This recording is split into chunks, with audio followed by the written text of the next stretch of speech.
नमस्कार दोस्तों जैसा कि आप सब जानते ही होंगे कि कल जो है सुप्रीम कोर्ट ने उमर खालिद और शर्जील इमाम को बेल डिनाई कर दिया और ये काफी ज्यादा न्यूज में चल रहे थे पिछले कुछ दिनों से, क्योंकि बहुत से लोगों को आशा थी कि उनको इस बार सुप्रीम कोर्ट बेल दे देगी। इनफैक्ट आपको याद होगा न्यूयॉर्क के जो नए मेयर बने हैं ममदानी, उन्होंने भी यहाँ पर उमर खालिद को एक चिट्ठी लिखी थी।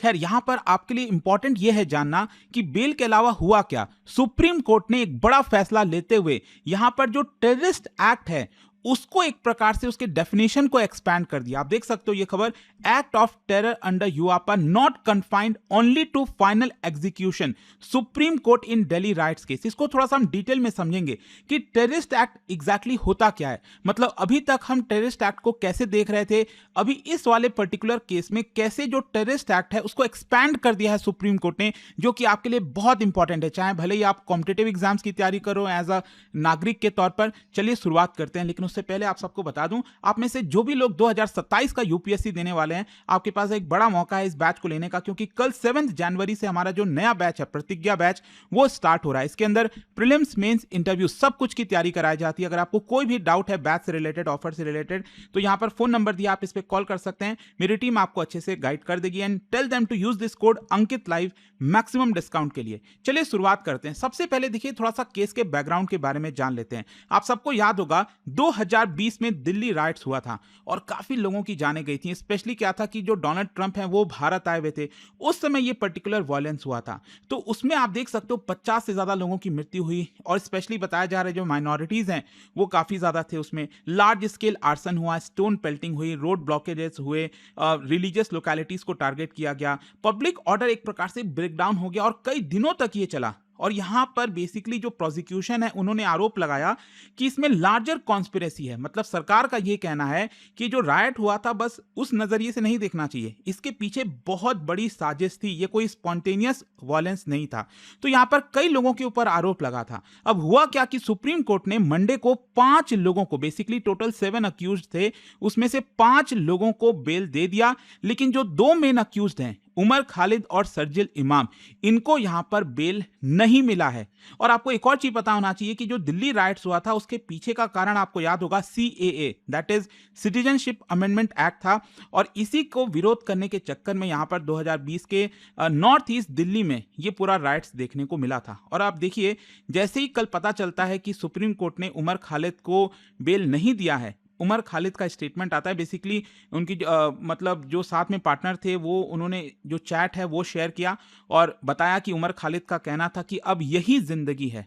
खैर, यहां पर पहला क्वेश्चन तो यही है कि जो दिल्ली राइट्स हुआ और ये जो आरोपी हैं इनके ऊपर यूएपीए का चार्ज क्यों लगाया गया। देखो बहुत सख्त कानून है, अनलॉफुल एक्टिविटीज प्रिवेंशन एक्ट, इसके तहत चार्ज किया गया। ये भारत का स्ट्रॉन्गेस्ट एंटी टेरर लेजिस्लेशन है। क्यों? क्योंकि यहां पर ये आईपीसी से ज्यादा स्ट्रिक्ट है। अब तो आईपीसी चला गया है, नया कानून आ गया, आप सब जानते हैं, लेकिन उससे भी ज्यादा ये स्ट्रिक्ट है। इसके अंदर बेल मिलना बहुत मुश्किल होता है और इसमें जो फोकस है वो इंटेंट, कॉन्स्पिरेसी, इंपैक्ट, इन सब पर होता है, नॉट जस्ट फिजिकल वायलेंस। अब देखो यूएपीए के अंदर एक सेक्शन है, सेक्शन 43D5। ये सेक्शन कहता है bail shall not be granted if the court finds reasonable grounds to believe that the accusations are prima facie true. मतलब अगर कोर्ट को लगता है कि हाँ जो आरोप लगाए गए हैं यहां पर अक्यूज्ड के ऊपर वो कुछ हद तक सही दिख रहा है बाई चांस, तो उस केस में यहां पर बेल नहीं दिया जा सकता। और इसका कॉन्सिक्वेंस यही होता है कि बिना फुल ट्रायल चले भी कोर्ट बेल डिनाई कर सकता है। यहां पर एविडेंस एक प्रकार से क्रॉस एग्जामिनेशन नहीं होने के बाद भी जो है, मतलब वो टेस्ट नहीं किया जाता एविडेंस को, और उसके बावजूद भी जो है यहां पर बेल डिनाई हो जाता है। अगर यहां पर एविडेंस इनकम्प्लीट है उस केस में भी बेल डिनाई हो जाता है। बेसिक डिफरेंस आप ये समझिए, अभी जो नया कानून है बेसिकली आप आया है, जो क्रिमिनल कानून है उसमें या फिर पहले जो आईपीसी था उसमें बेल इज द रूल हुआ करता था कि बेल तो मिलना ही मिलना है। और यहां पर जो यूएपीए केसेस है इसमें जेल इज द रूल होता है। यहां पर लिबर्टी का प्रिजम्पशन किया जाता है, यहां पर थ्रेट का प्रिजम्पशन किया जाता है।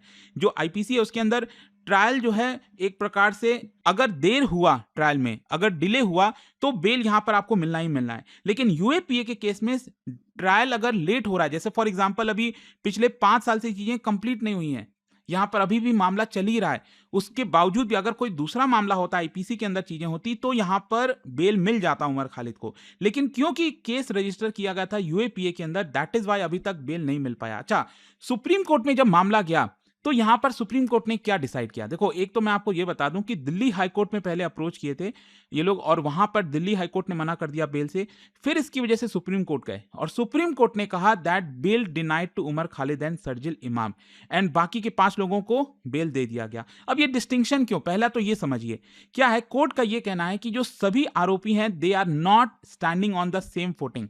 मतलब उमर खालिद और शर्जिल इमाम का रोल अलग था इस पूरे राइट्स में, और जो बाकी के 5 अक्यूज्ड हैं उनका रोल अलग था।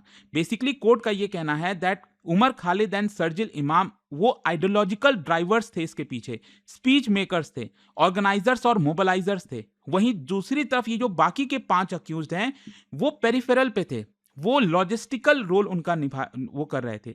दैट इज वाई इनके और इनके बीच में डिस्टिंक्शन किया है। सो आई होप ये चीज आपको समझ में आई होगी पहले कि इस कोर्ट ने अलग अलग फैसला क्यों लिया एक ही आरोप के ऊपर। अच्छा, यहां पर अब आप समझेंगे टेररिस्ट एक्ट के डेफिनेशन को। यूएपीए के अंदर सेक्शन 15 में टेररिस्ट एक्ट को बताया गया है कि जो टेररिस्ट एक्ट है वो होता क्या है। अब देखिए, इसमें 3 चीजें आपको पता होना चाहिए: इंटेंट, मीन्स एंड इफेक्ट। मतलब एक तो ये हो गया कि टेररिस्ट एक्ट किसको बोलेंगे?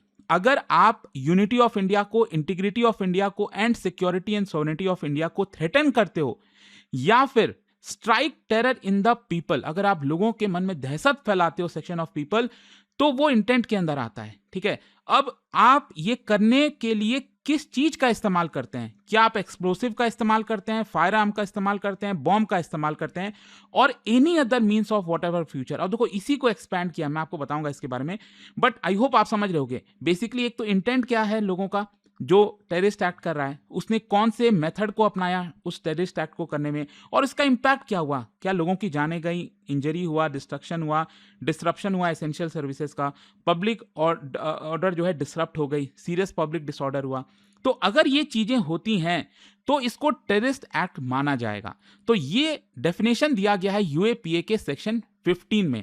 अब सुप्रीम कोर्ट ने इसको कैसे इंटरप्रेट किया और क्यों ये कंट्रोवर्शियल बताया जा रहा है? देखिए, क्या है कि ट्रेडिशनल अंडरस्टैंडिंग अभी तक यही होती थी कि टेररिज्म का मतलब ये होता है बॉम्ब्स, गन्स, आर्म्ड अटैक। अगर इस तरह की चीजें की जाती हैं तो ही हम उसको टेररिस्ट एक्ट बोलते थे। लेकिन सुप्रीम कोर्ट ने, देखिए, इसका इंटरप्रिटेशन क्या किया। सुप्रीम कोर्ट ने कहा कि ये जो लिखा हुआ है ना मीन्स में, और any other means what ever nature, इसको आप सिर्फ बहुत नैरोली डिफाइन नहीं कर सकते। आपको इसको यह देखना होगा that terrorism is not just limited to weapons. ऐसा नहीं है कि कोई बंदा जब तक बॉम्ब ना फेंक दे, बंदूक आकर ना चला दे, तब तक हम उसको टेररिस्ट एक्ट नहीं कहेंगे। ऐसा नहीं है। उस पर्सन का इंटेंट क्या है, उसका इंपैक्ट क्या हो रहा है। अगर उसका एक्ट नॉन वायलेंट भी है, लेकिन अगर उसकी वजह से डिस्टेबिलिटी आ रही है, तो भी यहां पर हम उसको टेररिस्ट एक्ट कह सकते हैं। तो आई होप ये चीज आप समझ रहे होगे कि पहले ट्रेडिशनली टेररिस्ट एक्ट को बॉम्ब्स, गन्स, आर्म्ड अटैक की तरह देखा जाता था। अब क्या है कि यहां पर अगर आप नॉन वायलेंट एक्ट भी कर रहे हो, लेकिन आपके उस एक्ट की वजह से बहुत ज्यादा इंपैक्ट हो रहा है सोसाइटी के ऊपर, तो भी उसको हम टेररिस्ट एक्ट कहेंगे। अब देखो, इस केस में कैसे ये चीज अप्लाई होती है आप समझिए। जो प्रोसिक्यूशन है, मतलब जो गवर्नमेंट का आर्गुमेंट है, वो क्या था? गवर्नमेंट ये कह रही थी कि बहुत ही प्लान तरीके से रोड ब्लॉक्स किए गए, चक्का जाम किया गया 2020 में, जब पूरा राइट्स हो रहा था। यहां पर कोऑर्डिनेटेड तरीके से प्रोटेस्ट हुआ, स्ट्रैटेजिक लोकेशंस में चुन चुनकर वही लोकेशंस चुने गए थे। यहां पर मोबिलाइजेशन किया गया, लोगों की भीड़ इकट्ठा की गई स्पीचेस के माध्यम से, मैसेजिंग के माध्यम से, और इसकी वजह से पूरा शहर पैरालाइज हो गया, एस्केलेट हो गया राइट्स। और ये जो एक्ट है, it allegedly undermined public order, national integrity को थ्रेटन हुआ, खतरा हुआ। जो सेक्शन ऑफ सोसाइटी है उसके अंदर बहुत ज़्यादा भय क्रिएट हुआ, डर पैदा हुआ। तो ये गवर्नमेंट की तरफ से आर्गूमेंट था। जो डिफेंस का आर्गूमेंट है, मतलब जो उमर खालिद और उनकी तरफ से जो वकील थे, उनका ये कहना था कि देखिए, प्रोटेस्ट तो कॉन्स्टिट्यूशनल राइट है, चक्का जाम तो डेमोक्रेटिक टूल है, वो हम कर सकते हैं। कोई डायरेक्ट एक्ट ऑफ वायलेंस तो किसी अक्यूज ने किया नहीं है, ना तो उमर खालिद ने, ना तो शर्जिल इमाम ने। कोई ऐसा तो है नहीं बॉम्ब फेंका या फिर कुछ भी ऐसा किया है। लेकिन सुप्रीम कोर्ट का देखिए रिस्पॉन्स ये था कि अभी हम बेल नहीं दे सकते, क्योंकि अभी बेल स्टेज में हम ये नहीं डिसाइड कर पा रहे हैं कि जो पर्सन है वो इनोसेंट है या फिर गिल्टी है। तो क्योंकि यहां पर एलिगेशंस काफी क्रेडिबल लग रहे हैं ऑन रिकॉर्ड, इसीलिए हम इन दोनों को बेल नहीं दे सकते। तो ये हुआ है एक्चुअली इस केस में। इसके अलावा आप देखोगे ना तो सुप्रीम कोर्ट ने एक और चीज कहा, continued detention is not constitutionally impermissible. क्या है कि मामला ये आ रहा था, जो डिफेंस का आर्गुमेंट है वो ये था कि ये आर्टिकल 21 का वॉयलेशन होगा, लेकिन कोर्ट का ये कहना है कि देखिए भले ही आप कितने भी दिन तक जेल में रहो ट्रायल के समय, इसका मतलब ये नहीं है कि आपका आर्टिकल 21 वॉयलेट हो रहा है। नेशनल सिक्योरिटी का जो कानून है वो प्रिवेंटिव डिटेंशन को अलाउ करता है, and delay in trial alone is not sufficient for bail under UAPA. तो बेसिकली डिफेंस ये कह रहा है कि देखो ट्रायल आप करा नहीं रहो, इतना लंबा समय हो गया, 5 साल हो गया है, और सरकार का कहना है कि देखिए अब इसमें बहुत समय लगता है और यूएपीए वाला केस है ये, तो ट्रायल नहीं हुआ है, आप ये आर्गुमेंट देकर ये नहीं कह सकते कि हमें बेल दे दो, बेल नहीं मिलना चाहिए। और ऐसा ही case let me tell you Watali case में गया था 2019 में भी, उसमें भी यूएपीए का जो बेल है वो काफी रेस्ट्रिक्टिव किया गया, उसको एक प्रकार से सही ठहराया है सुप्रीम कोर्ट ने। अच्छा, लास्ट में अब यही आता है कि ये जो जजमेंट है सुप्रीम कोर्ट का, ये इतना बड़ा टर्निंग पॉइंट क्यों है, ये लीगली इतना टर्निंग पॉइंट क्यों बताया जा रहा है। देखो एक तो क्या है ना, इसका लीगल कॉन्सिक्वेंस है, मतलब जो स्कोप ऑफ टेररिज्म है उसको और ब्रॉडर कर दिया गया है। एक प्रकार से यूएपीए कॉन्स्पिरेसी केसेस में लगाना काफी अब आसान हो गया है। सिविल लिबर्टीज को लेकर कंसर्न क्या बताया जा रहा है, जो क्रिटिक्स है उनका आर्गुमेंट यह है कि ऐसे तो हर किसी प्रोटेस्ट को, डिसेंट रिस्क को क्रिमिनलाइज किया जा सकेगा, यहां पर जो यूएपी है वो प्री ट्रायल पनिशमेंट बन जाएगा एक प्रकार से। जो टेरर है, टेरर का डेफिनेशन है वो बहुत इलास्टिक कर दिया गया, मतलब अब सरकार जो चाहेगी, जैसे चाहेगी, किसी के ऊपर यूएपीए लगा देगी, ऐसा आर्गुमेंट यहां पर क्रिटिक्स जो है वो दे रहे हैं। दूसरी तरफ जो सपोर्टर्स हैं, जो कह रहे हैं कि हाँ ये जजमेंट अच्छा है, उनका ये कहना है कि देखो आज के डेट में जो खतरा है ना, जो थ्रेट है वो बहुत मॉडर्न हो गया है, हाइब्रिड हो गया है, नॉन ट्रेडिशनल हो गया है, तो आप हमेशा उसी नजरिए से नहीं देख सकते। अब चीजें काफी बदल गई हैं।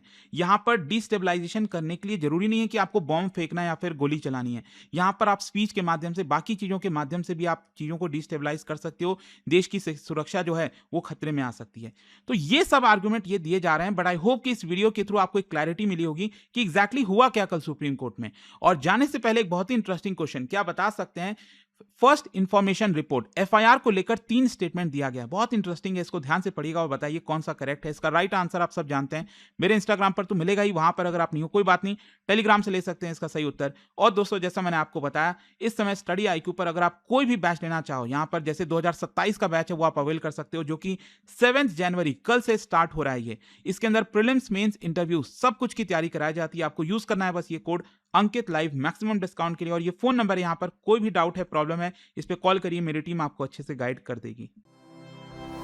स्टडी IQ IAS, आपका सिलेक्शन हमारा मिशन।